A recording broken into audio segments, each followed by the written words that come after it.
This writer's strike stuff is getting pretty crazy. It's been going on 100 days now. This is longer than the previous strike. That's where we're at now. Now, what I find funny about this is the media's desperate attempt to paint these people as hard-working, average Americans instead of being a part of the Hollywood system. No, they could get on an oil rig and work with the best of them, which is not the case. Some of these Hollywood actors who joined them, which is the worst thing that could have ever happened to them, by the way, are already complaining about running out of money. Billy Porter, I did a video on him yesterday. He lost his house, or he sold his house for $2 million because he's broke, living paycheck to paycheck. Tell that to an average American who's struggling right now, because most people are living paycheck to paycheck, and they're only a couple of $100 for an emergency bankruptcy. Like, example, one of these people's cars breaks down, right? It takes at least $100-something to get the car looked at to find out what's wrong with it. Then you throw in the fact that it'll be a couple $100 to maybe fix whatever the problem is, and I'm sure maybe there's better ways to do this or whatever. I'm just saying a car problem gets expensive. So these people that are already hurting are now out of money. One emergency away from basically being homeless. That's the reality for a lot of people, unfortunately. And you expect them to feel bad for people in Hollywood that play pretend and write TV shows? And I'm not saying that some of their complaints aren't valid. The problem is most Americans just don't care very much. They just don't care very much about this. And some of them are unsure on who they should support. Some people are sympathetic to both sides.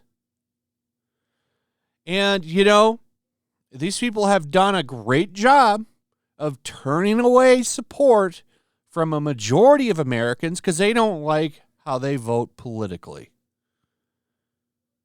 That's a little bit of a problem. They've spent the past few years shitting on half of America.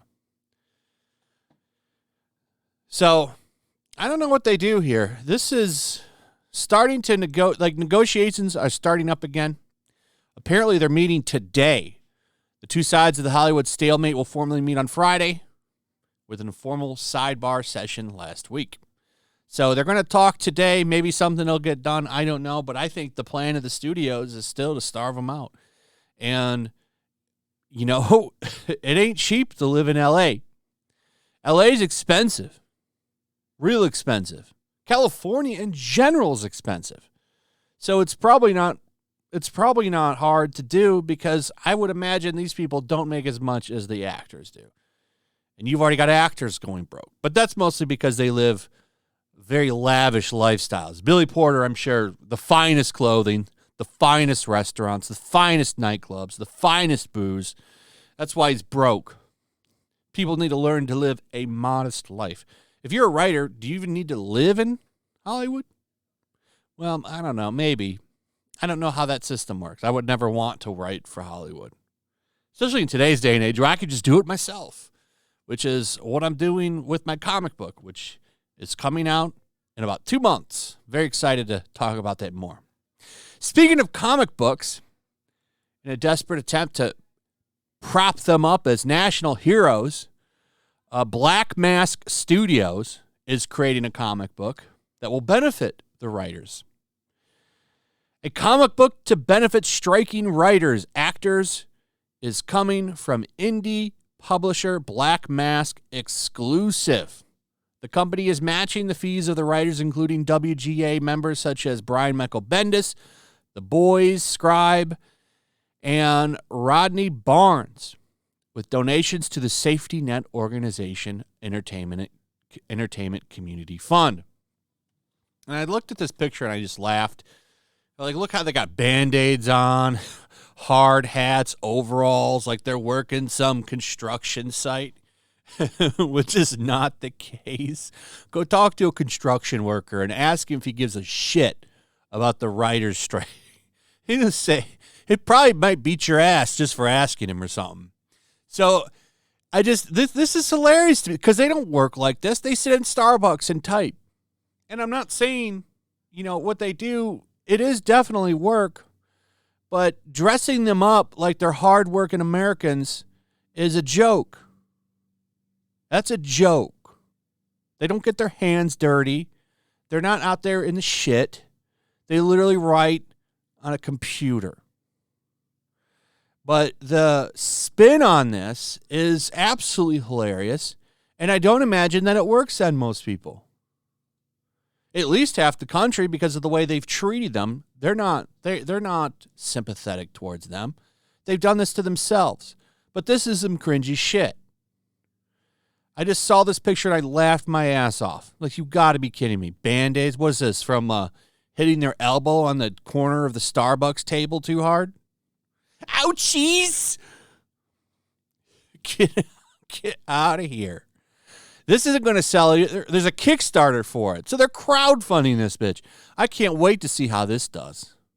Now, they have some good names attached to it, comic book-wise. Even though some of them aren't what they used to be, like Brian Michael Bendis. He used to be great. His shit sucks now. He hasn't been good in a long time. So it'll be interesting to see if anybody in the comic book community, as far as customers-wise anyway, actually supports this. The comic book industry not doing that well in general. At least the mainstream stuff.